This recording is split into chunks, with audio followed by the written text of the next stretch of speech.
Alright, so today we're going to be taking a look at ZIM, and this is a cargo shipment company, headquarters out of Israel, and the main reason we're going to take a look at it is if you look right here on stock analysis, it has a 48% dividend. Now, if you're a dividend investor, you know that this is a massive number, but we'll get into how this company is able to do this later in the video.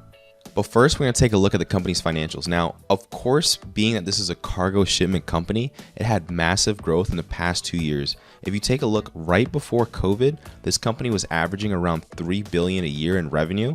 And directly after it, it had a massive spike with year-over-year growth. And the main reason that the company was able to grow this fast is it's not a new company. So the company was initially founded in 1945 and it just recently IPO'd, so the company's been around a while. And if you go directly on the company's websites, you can look at their shipping trade locations, so you know the company's not just individually regionally locked, and it has a global trading route. And another thing is it's able to move different types of cargo, not only port to port, but point to point. But if you look a little deeper into the company and the vessels it owns, it currently operates 118 vessels.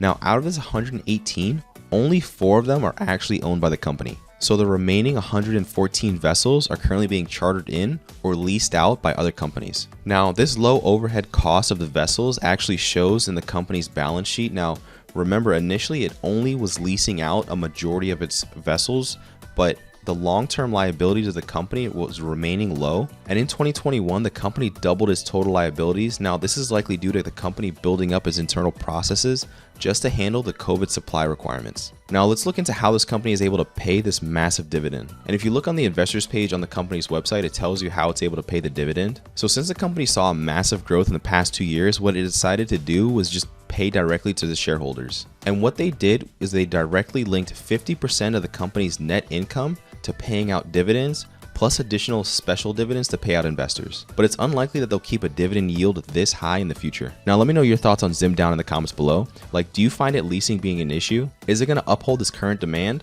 Or even if the high dividend's a problem? Also, let me know what stocks you want me to take a look at down in the comments below, and check out my other videos.